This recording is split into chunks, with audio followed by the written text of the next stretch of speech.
Welcome to lunch hour debate. This is Satish. దేశంలో phone hacking వ్యవహారం రాజకీయంగా పెద్ద దుమారాన్ని రేపుతోంది. పెగాసిస్ స్పైవేర్ అంశం దేశాన్ని కుదిపేస్తోంది.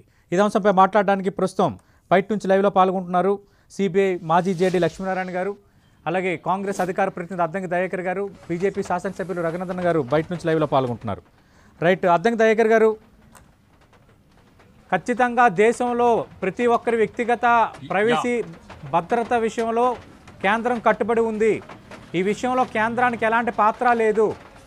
ఒకవేళ అదే నిజమైతే ఎందుకు కేంద్ర మంత్రుల పేర్లు కూడా ఈ లిస్టులో ఉంటాయి? ఇది కేంద్రం అడుగుతున్న ప్రశ్న. పెగాసిస్ వ్యవహారంపై మీరు చేస్తున్న ఆరోపణలకి ఏం చెప్తారు కేంద్రం వివరణపై? ఇప్పుడు పెగాసిస్ సంస్థ అది ఒక రకంగా ఈరోజు అన్ని దేశాల్లో కూడా ఒక పెద్ద సంచలనం సృష్టిస్తుంది. కారణం ఏంటంటే ఇప్పుడు గూఢచర్యం వేరు, తర్వాత దానికి ఇంటెలిజెన్స్ వేరు, తర్వాత రహస్యంగా ఇతరుల యొక్క సమాచారాన్ని సేకరించడం వేరు. ఈ మూడింటికి చాలా తేడా ఉంటుంది. ఈ మూడు పనులను గుండుగుత్తగా గంపగుత్తగా చేసేది ఏదైనా సంస్థ ఉందంటే అది. అంటే ఇదేందో స్పైవేరు, ఇదేదో పెద్ద పెద్ద ముచ్చట్లు అని చెప్తే కూడా మన సామాన్య జనానికి అర్థం కాదు.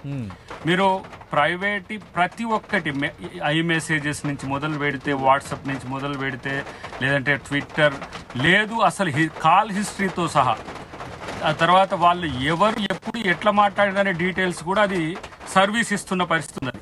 మన భారత ప్రభుత్వం కూడా 2019 నుంచి దాని వెంటబడుతున్నది. ఇజ్రాయెల్తో కలిసి మనం అనుకుంటున్నది ఏంటంటే వీళ్ళు దౌత్య సంబంధాలకు సంబంధించిన అంశంలో ఏమో పురోగతి కొరకు ప్రయత్నం చేస్తుండ్రేమో అనుకున్నాం. కానీ పూర్తిగా అది ఎన్ఎస్ఓ ఏ రకంగా గతంలో ఉందో ఇప్పుడు ఆ రూపం లేదు. కాబట్టి అందరికి అనుమానాలు వచ్చిన పరిస్థితుల్లో తన సొంత మినిస్ట్రీస్ను కూడా, జడ్జెస్ను కూడా నమ్మే స్థితిలో లేరు. ఈ పరిస్థితి ఎందుకు వచ్చింది ప్రభుత్వానికి? ఒక రకంగా ఇది డిక్టేటర్షిప్లోనే ఉంటుంది. గతంలో ఎవరు మిస్టర్ హిట్లర్ గారు గోబెల్ని ఒకరిని తయారు చేసుకునే ప్రాపగండా, అంతర్గత సమాచారం కొరకు గూఢాచార్యాన్ని ప్రోత్సహించిన చరిత్ర మనం గతంలో చూసినాం. సేమ్ అదే నియంతృత్వం తరహా ఇప్పుడు ప్రజాస్వామ్యంలో ప్రాక్టీస్ చేసే ప్రయత్నం మోడీ గారు చేస్తున్నారు. ఇది కంప్లీట్గా ఇప్పుడు వ్యక్తిగత మీరు ఆ డేటాను, లేదంటే కొంతమంది ప్రతిపక్ష నాయకుల యొక్క డేటాను మీరు కేవలం మీరు అదే ఇంటెలిజెన్స్ కొరకే వాడుతున్నారని నమ్మకం ఏముంటుందండి? ఎటైనా వాడచ్చు. ఇలా మీరు ఇంతకు ముందు ఈవీఎంల మీద చాలా మంది మాట్లాడుతుంటే ఎట్లా చేస్తారు అని ఉన్నారు కదా. ఎక్కడో ఉన్న పెగాససే ఇక్కడికి వచ్చేసి ఇక్కడ ఉన్న నాయకులన్నిటి కూడా డేటా తీసుకోగల సత్తా ఉంటే ఇక మేనేజ్మెంట్ ఏముందండి? ఇదంతా కూడా టెక్నికల్ ఎవల్యూషన్ అంతా కూడా బీజేపీ లేదంటే మోదీ గారి ప్రభుత్వం మిస్యూజ్ చేసుకుంటూ ప్రజల యొక్క, ఇప్పుడు ఆధార్ కార్డుతో కూడా గతంలో అదే ప్రయత్నం జరిగినాయి కొన్ని ప్రాంతాల్లో. అంటే టెక్నాలజీని పాజిటివ్గా వాడితే పాజిటివ్గా, నెగిటివ్గా వాడితే నెగిటివ్గా ఉంటుంది. బట్ సొంత మంత్రులను నమ్మలేని స్థితి వచ్చిందంటేనే బీజేపీ ప్రభుత్వానికి ఎంత ప్రమాదం వచ్చి పడిందో మనకు తెలుస్తుంది. ఒకటి, అన్ని విషయాలు మీకు ఎందుకు తెలవాలంటే ఒక మాట అనుకుందాం. ప్రతి ఒక్క అంశంలో మీరు వేలు పెట్టాల్సిన అవసరం ఏంది? ఒక ఆయన నిన్న మాట్లాడుకుంటూ అంటున్నాడు, అరే మా భారతదేశం యొక్క అస్తిత్వాన్ని కాపాడటానికి ఇవన్నీ కూడా చేయొద్దా అని అంటారు. నువ్వు భారతదేశ గూఢచర్యాన్ని, లేకపోతే భారతదేశ ప్రజల యొక్క రక్షణను, ఇదంతా జాతి సమగ్రతను కాపాడే పరిస్థితి వస్తే అంటే ప్రతిపక్ష నాయకులు అంటే దేశద్రోహులు లెక్క కొడుతున్నారా మీకు? ఆ లెక్కన వస్తే మరి ఇక మీరేందన్నట్టు? అంటే ఇతరుల యొక్క సమాచారాన్ని సేకరించి మీరు ఇంకే దేశానికి ఇస్తున్నట్టు? మీరు అమెరికాకు ఏమైనా గూఢచర్యం చేస్తున్నారా? లేదంటే ఈ దేశం యొక్క వనరుల యొక్క మిగతా అంశాలన్నింటినీ కూడా వేరే దేశాలకు అమ్ముతున్నారా? అంటే ప్రతి ఒక్క మాట కూడా వాళ్ళదేంటి అనుమానాస్పదంగా ఉండడం, ప్రతి ఒక్క కదలిక అనుమానాస్పదంగా ఉండడం.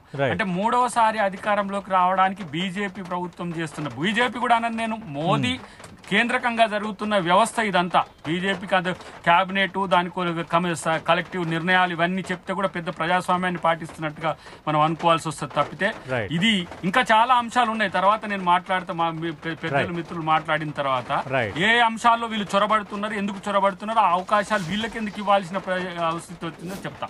రైట్, లక్ష్మీనారాయణ గారు, ఒకవైపు రాజకీయంగా దుమారం రేపుతోంది అంశం, మరోవైపు టెక్నికల్గా చూసేటప్పుడు మీరు సిబిఐ లాంటి దర్యాప్తు సంస్థలో ఉన్న స్థాయిలో పనిచేశారు కాబట్టి అసలు ఈ ట్యాపింగ్ ఎలా చేస్తారు, ఎందుకు ఇంత రాద్ధాంతం జరుగుతుందంటే మీరేం చెప్తారు?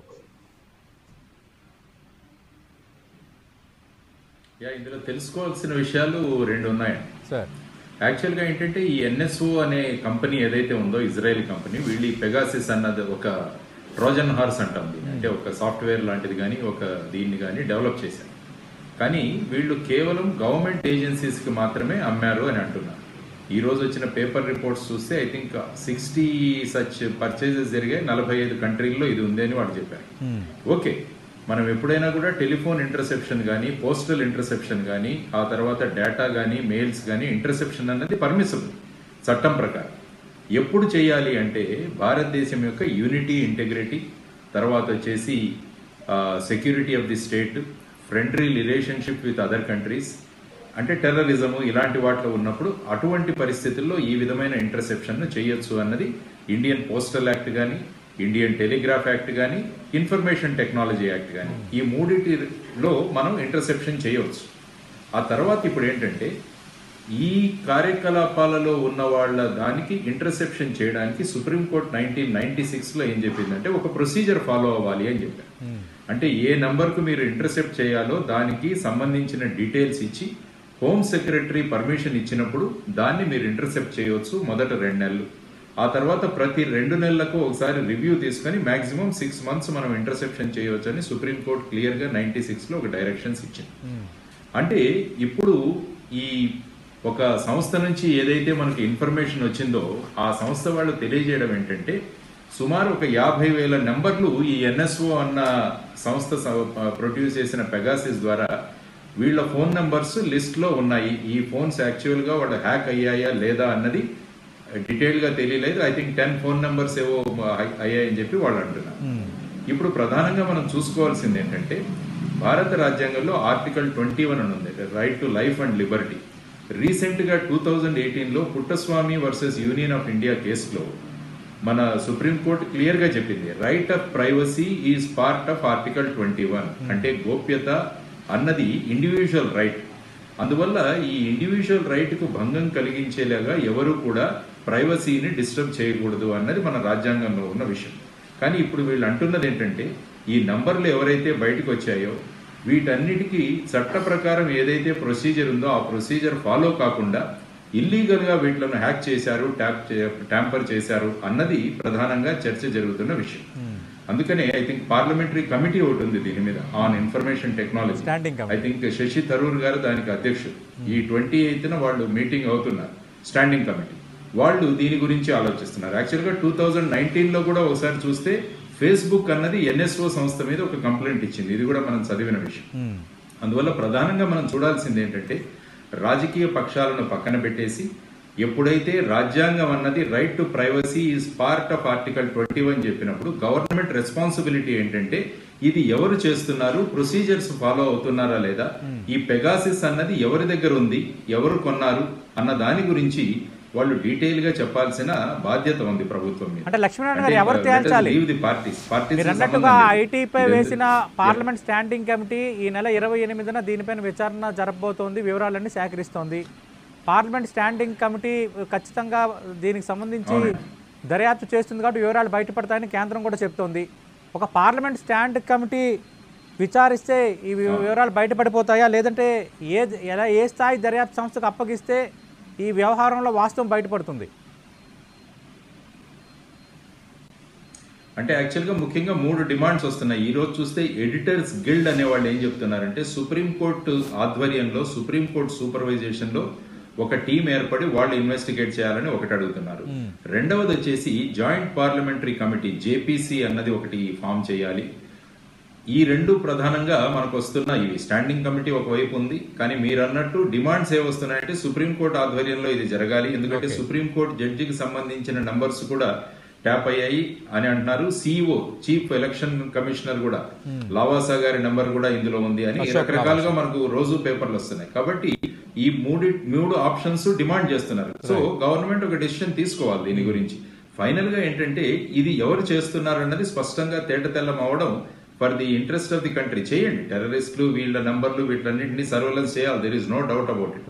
కానీ ఈ నంబర్స్ ఏవైతే బయటకు వచ్చాయో అది ఏ పరిస్థితుల్లో చేయాల్సి వచ్చింది, ప్రొసీజర్స్ ఫాలో అయ్యారా లేదా అనేది. ఎందుకంటే కాన్స్టిట్యూషన్ ఇస్ సుప్రీం. దేశంలో political parties are not supreme, individuals are not supreme. It is the constitution which is supreme. అది కనుక మనం కాపాడగలాల్సిన బాధ్యత ప్రభుత్వాల మీద ఉందన్నది నా అభిప్రాయం అండి. రైట్. రఘునాథన్ గారు, పెగాసిస్ దుమారంపై మీ కామెంట్ ఏంటి? ప్రధానంగా దేశ భద్రతకు సంబంధించి దౌత్యపరంగా ఇలాంటి స్పైవేర్లను ఉపయోగించి ఎదుటి వాళ్ళ వ్యూహాలను కనుక్కోవటం వరకు తప్పులేదు, కానీ దేశంలో ఉన్న కొన్ని విపక్ష నేతలు, అలాగే జర్నలిస్టులు, మరికొంతమంది అటు సుప్రీం జడ్జిలు కానీ, ఎలక్షన్ కమిషనర్ కానీ, ఇలాంటి వాళ్ళ లిస్ట్ ఉండడం కొంత దుమారం రేపుతోంది. ఈ అంశానికి సంబంధించి పార్లమెంట్ ఒక స్టాండింగ్ కమిటీ వేసింది సతీష్ గారు. 2019లో ప్రతిపక్ష నాయకుడు, సబ్జెక్టు మీద కొంచెం అవగాహన ఉన్నటువంటి శశి థరూర్ గారి నేతృత్వంలో అన్ని పార్టీల సభ్యులను కలిపి 2019లో ఒక స్టాండింగ్ కమిటీని భారత పార్లమెంట్ వేసింది.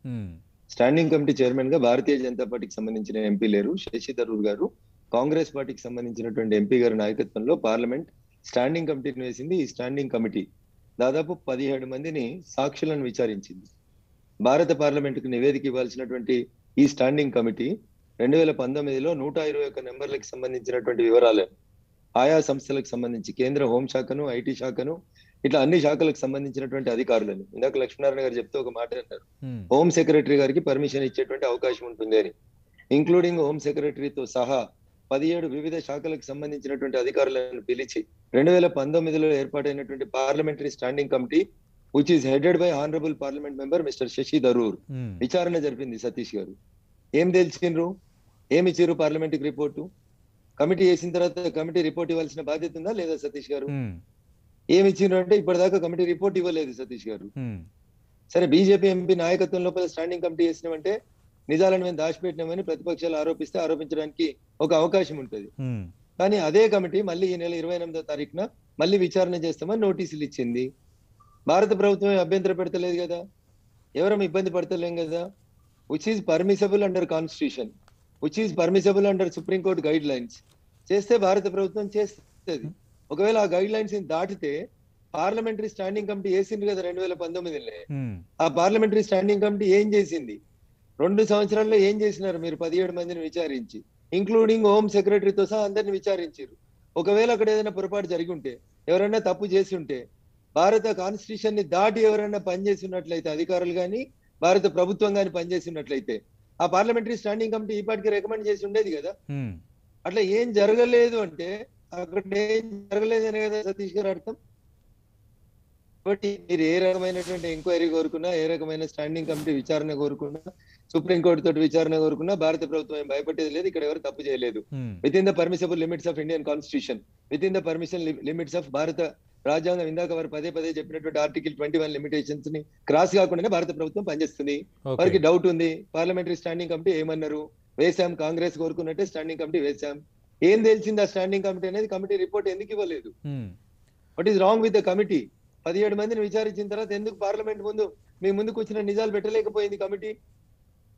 అక్కడే ఏదో అనుమానం ఉంది కదా, అంటే ఏం జరగలేదనే కదా అర్థం. ఆ కమిటీ మళ్ళీ ఈ నెల 28న విచారణ చేస్తా ఉంటుంది. చేయనియండి, కమిటీ విచారణ మేము వద్దంటలేం కదా. ఇప్పుడు జేపీసీ అడుగుతున్నారు, జేపీసీ అడుగుతున్న వాళ్ళు 28న విచారణ అడావుడిగా ఎందుకు శశి థరూర్ గారితో మళ్ళీ నోటీసులు ఇప్పించిండ్రు? అంటే ఆ స్టాండింగ్ కమిటీ మీద మీకు విశ్వాసం లేదా? శశి థరూర్ గారి పనితీరు మీద మీకు విశ్వాసం లేదా? Okay, then you give a letter. ఆ గతంలో వేసిన పార్లమెంట్ స్టాండింగ్ కమిటీని రద్దు చేయండి, జాయింట్ పార్లమెంటింగ్ స్టాండింగ్ కమిటీని వేయమని అడుగుండ్రి. సుప్రీంకోర్టులో పిటిషన్ వేయండి. లక్ష్మీనారాయణ గారు అంత కేటగారికల్ గా సబ్జెక్ట్ ని చెప్పినారు. ఏమని, ఎప్పుడు పర్మిసబుల్, ఎంతవరకు పర్మిసబుల్, ఎవరి అనుమతి తీసుకొని చేయాలి అనేది చాలా స్పష్టంగా చెప్పిండ్రు. నాకు తెలిసి నాకున్నటువంటి అవగాహన మేరకు ఒక అడ్వకేట్ గా చెప్తా ఉన్నా, నేను భారత ప్రభుత్వం అయినా ఏ ప్రభుత్వం అయినా వాళ్ళ పర్మిసబుల్ లిమిట్స్ ని దాటి చేస్తుందని నేను అనుకోవట్లేదు. ఒకవేళ అనుమానం మీకు వస్తుంది, ఓకే, భారత ప్రభుత్వం రెడీగా ఉంది, ఎట్లాంటి విచారణకైనా భారత ప్రభుత్వం సిద్ధంగా ఉంటది. ముందు పార్లమెంట్ స్టాండింగ్ కమిటీ నివేదిక ఇచ్చినాక we will proceed for any other enquiry. మాకేం అభ్యంతరం లేదు దానికి. రైట్. దయాకర్ గారు, మీ పార్టీకి చెందిన ఎంపీ శశి థరూరే లీడ్ చేస్తున్నారు ఐటీ సంబంధించి ఉన్న పార్లమెంట్ స్టాండింగ్ కమిటీకి. ఇదే తరహా ఆరోపణలు వచ్చినప్పుడు సిటిజన్స్ డేటా సెక్యూరిటీ అండ్ ప్రైవసీకి సంబంధించి 2019 నుంచి ఈ 2 ఏళ్ల పాటు 17 మందిని విచారించిన పార్లమెంట్ స్టాండింగ్ కమిటీ ఇప్పటి వరకు అసలు ఏం విచారించాం, ఏం జరిగింది, ఎందుకు బయట పెట్టట్లేదు అన్నది బీజేపీ అడుగుతున్న ప్రశ్న. Point number 1. ఈ నెల 28న వాళ్ళు భేటీ అవుతున్నారు, మరోసారి దీనిపై దర్యాప్తు చేస్తామని చెప్తున్నారు, వివరాలు బయట పెడతామని చెప్తున్నారు. కాబట్టి అప్పటి వరకు ప్రతిపక్షాలు ఓపిక పట్టాలి కదా. ఆ నివేదిక ఆధారంగా సుప్రీంకోర్టులో పిటిషన్ కూడా వేయొచ్చు. ఎక్కడా భారతదేశ ప్రభుత్వం పరిధి దాటలేదు అంటున్నారు రఘునందన్ గారు. ఇప్పుడు ఎవరిచ్చిన లీకులు ఏంది అనేది రేపు తెలుస్తాయి. ఎప్పుడు మీ స్టాండింగ్ కమిటీ మీటింగ్ తర్వాత. థర్డ్ పార్టీగా పెగాసస్ స్పందన ఏది? దానికి ఉన్న మన పార్లమెంటరీ కమిటీకి ఉన్న స్టాంటిటీని వాడు అసలు నేను థర్డ్ పార్టీగా నేను వచ్చి సమాచారం ఇవ్వడానికి కూడా వాడు సిద్ధంగా లేడు. అంత ఏమంటాము ఆధిపత్యం వాళ్ళ దగ్గర ఉండడం ఒకటి. ఇప్పుడు ఈ స్టాండింగ్ కమిటీలో కాంగ్రెస్ పార్టీతో పాటు బీజేపీ ఆల్ పార్టీ వాళ్ళు కూడా ఉన్నారు కదా. ఇప్పుడు ఈ 2 సంవత్సరాల తర్వాత కూడా వచ్చేదాన్ని ఎంక్వైరీ చేసిండ్రు. Respondent AD? రెస్పాండెంట్ ఉండాలి కదా. ఇప్పుడు 17 మందిని నీది తీసుకున్నారా నాయన, నీది ఏంటిది నాయన, ఎంత ఏమన్నా నీది కాళ్ళు ఇట్లా చేయిందా నాయన అని అడుగుతావు. కానీ ఈ సమాచారం ఇవ్వాల్సింది ఎవరు?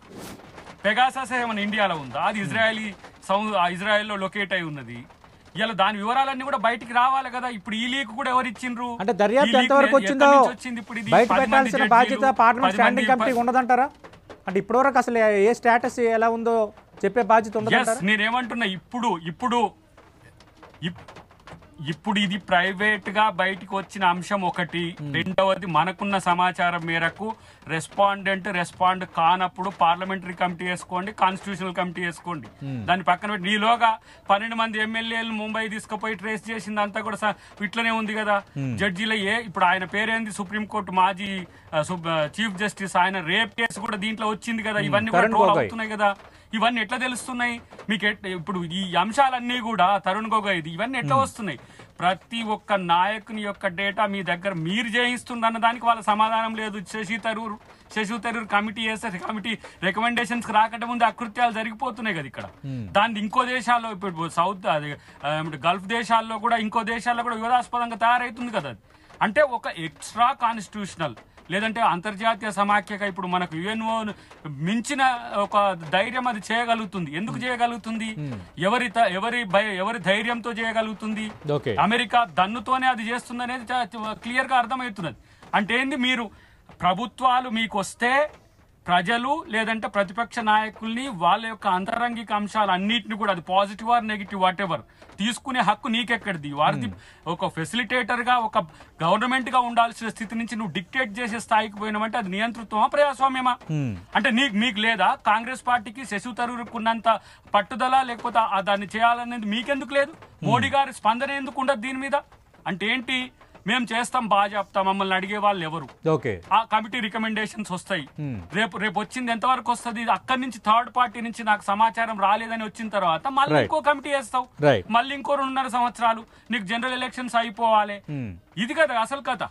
ఓకే, లక్ష్మీనారాయణ గారు, మీరు ఇందాక మాట్లాడుతున్నారు దాదాపు 60 సంస్థలు పర్చేజ్ చేశాయి ఈ పెగాసిస్ స్పైవేర్కి సంబంధించి అని. అంటే ఖచ్చితంగా ఈ స్పైవేర్ని ఎవరైతే పర్చేజ్ చేశారో ప్రధానంగా ఒకవైపు వినిపిస్తున్న చర్చ ఏంటంటే దౌత్యపరంగా ఎదుటివాడి వ్యూహాలను తెలుసుకోవడానికి దీన్ని ఉపయోగిస్తున్నారు అనేది.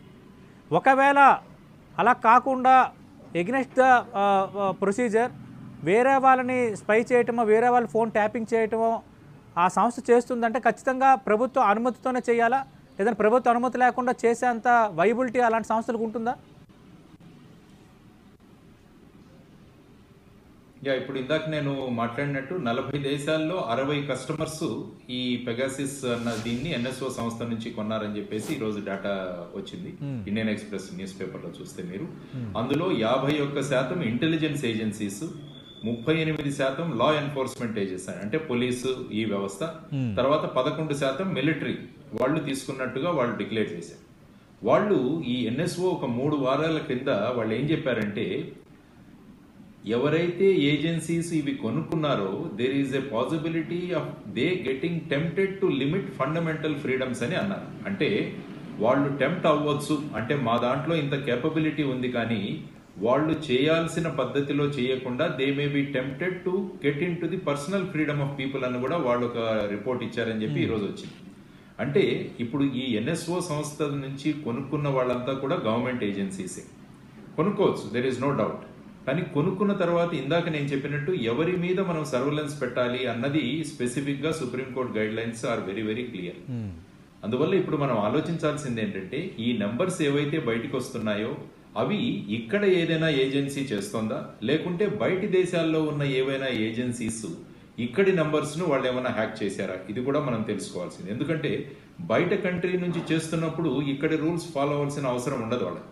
ఇప్పుడు మన దేశంలో మనం ఈ ట్యాప్ చేస్తున్నప్పుడు కానీ సర్వేలెన్స్ లో పెట్టాలంటే మనకున్న నియమావళిని పాటించాలి. అందువల్ల బయట కంట్రీస్ ఎవరు చేస్తున్నారు ఈ విధంగా అన్నది కూడా ఇది లైక్ ఏ మన సైబర్ దీంట్లో లాగా లేకుంటే ఈ కరోనా వైరస్ లాగా now it is spread in to various countries. ఈరోజు చూస్తే ఫ్రెంచ్ గవర్నమెంట్ వాళ్ళ ప్రైమ్ మినిస్టర్ కూడా వాళ్ళ ప్రెసిడెంట్ కూడా ఫోన్ ఇందులో నంబర్ ఉందని చెప్పేసి వాళ్ళు కూడా ఒక ఇన్వెస్టిగేషన్ ను చేశారు. కాబట్టి ఏంటంటే ఇది ఒక కంట్రీకి పరిమితం కాదు, ఒక దేశానికి పరిమితం కాదు, కానీ రకరకాలుగా అన్ని దేశాల్లో విస్తరిస్తుంది. కానీ ఎవరు చేస్తున్నారు అన్నది స్పెసిఫిక్ గా మనం ఆలోచించాలి. ఫర్ ఎగ్జాంపుల్ మన దేశంలోనే ఉంటే ఏ ఏ సంస్థల దగ్గర ఈ ఎక్విప్మెంట్ కొనుక్కున్నారు ఎన్ఎస్ఓ, వాళ్ళు ఏ ఏ ఆదేశాల ద్వారా ఏ ఏ నెంబర్లు వాళ్ళు సర్వేలెన్స్ లో పెట్టారన్నది మనకి ఈజీగా తెలుసు. అంటే ఎవరు చేస్తున్నారు, ఫోన్ ట్యాపింగ్ చేస్తుంది ఎవరు అనేది ఎక్కడైనా ట్యాపింగ్ జరిగి ఉంటే ఎలా దర్యాప్తు చేస్తే మనకి బయటపడుతుంది, ఎలాంటి సంస్థలకు అప్పగిస్తే బయటపడుతుంది? అంటే ఇప్పుడు ఏంటంటే అండి మేబీ ఇప్పుడు వాళ్ళు అందుకనే ఎడిటర్స్ గిల్డ్ వాళ్ళు అడుగుతున్నది ఏంటంటే ఒక సుప్రీంకోర్టు సూపర్విజన్ లో మీరు చేయండి, ఆర్ ఒక టెక్నికల్ టీమ్ ఏదైనా అపాయింట్ చేసి, but it should be under supreme court judge guidance అంటున్నారు. తర్వాత వచ్చేసి జాయింట్ పార్లమెంటరీ కమిటీ. ఇందులో ఏంటంటే చాలా టెక్నికల్ డీటెయిల్స్ ఇన్వాల్వ్ ఉంటాయి. తర్వాత ఏంటంటే ఎవరెవరి పర్మిషన్స్ మనం తీసుకున్నాం అన్నది కూడా మనకు డిస్క్లోజ్ అవ్వాలి, ఎవరెవరు నెంబర్స్ చేశారు. ఈ నెంబర్స్ కాకుండా మిగతా నెంబర్స్ ఎలా వచ్చాయి, ఎవరు దాని గురించి శాసించారు, ఎవరు దానికి డైరెక్షన్స్ ఇచ్చారు అన్నది కూడా ఇందులో తెలుసుకోవాల్సిన విషయం. కాబట్టి ఇట్స్ ఎ బిగ్ ఇన్వెస్టిగేషన్, పెద్ద ఇన్వెస్టిగేషన్ ఇది. కాబట్టి ఇందులో మన నాట్ గ్రిడ్ ఉంది, లేకుంటే ఇంటెలిజెన్స్ బ్యూరో ఉంది, వీటికి సంబంధించిన అధికారులు వీరు అట్ సమ్ సూపర్వైజరీ లెవెల్లో ఎవరైతే కోరుకుంటున్నారో మేబీ సుప్రీంకోర్టులో కూడా ఎవరైనా దీన్ని దాఖలు చేసే అవకాశం కూడా ఉంది. Let us see in the days to come ఏ విధంగా ఇది అవుతుందో అన్నది మనం చూడాల్సిన అంశం. రైట్, రఘునందన్ గారు, వ్యవహారం అయితే కొంత ముదిరినట్టుగా కనిపిస్తోంది. మీరు చెప్తున్న ఈ పార్లమెంట్ స్టాండింగ్ కమిటీ వ్యవహారం నాంచడానికి అన్న వాదన కాంగ్రెస్లోని ప్రతిపక్షాలు చేస్తున్నాయి. కేంద్రం నెక్స్ట్ తీసుకోబోయే చర్యలు ఏంటి, ఏం ఎక్స్పెక్ట్ చేయొచ్చు?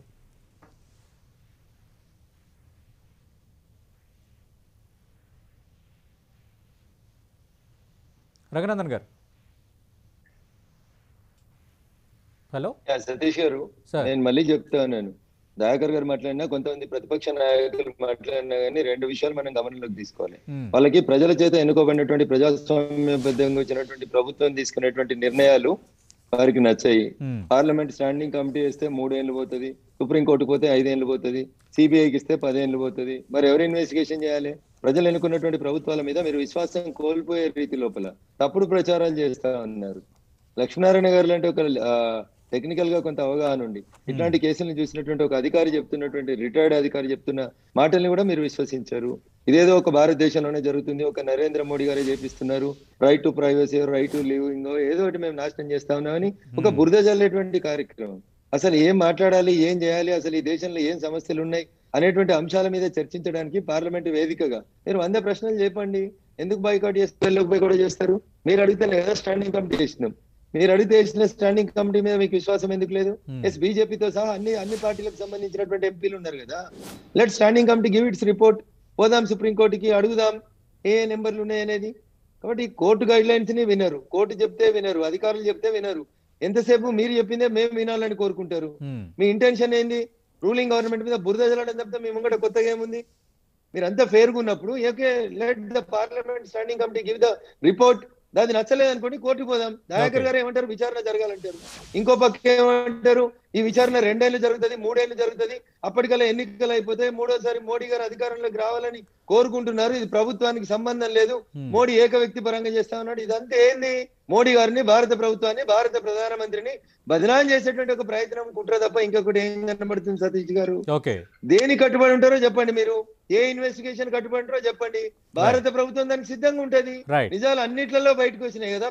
ఓకే, రైట్, చూద్దాం ఇంకా ఏం జరగబోతుంది అనేది. అటు పార్లమెంట్ స్టాండింగ్ కమిటీ జూలై 28న భేటీ కాబోతుంది కాబట్టి ఆ నివేదిక వచ్చిన తర్వాత ప్రతిపక్షాలు రెస్పాండ్ అవ్వాలి. అవసరమైతే సుప్రీంకోర్టులో పిటిషన్ వేయొచ్చన్న ఒక సవాల్ను, ఒక ఆఫర్ను అటు బీజేపీ ఇస్తుంది. మరోవైపు ఖచ్చితంగా ఎడిటర్స్ గిల్డ్ చెప్పినట్టు ఒక సుప్రీంకోర్టు జడ్జితో ఒక కమిటీ వేసి టెక్నికల్ కమిటీని వేరేగా నియమించి ఆ సహాయంతో ఈ అంశాన్ని బయట పెట్టొచ్చు అన్న ఒక సలహా సిబిఐ మాజీ జడ్జి లక్ష్మీనారాయణ చేస్తున్నారు. చూద్దాం ఏం జరగబోతుంది. ఓవరాల్గా ఈ పెగాసస్ దుమారం ఎంతవరకు వెళ్ళబోతుందో. మరకాసేపట్లో న్యూస్ అప్డేట్స్ ప్రసారం మొత్తం స్టే విత్ us.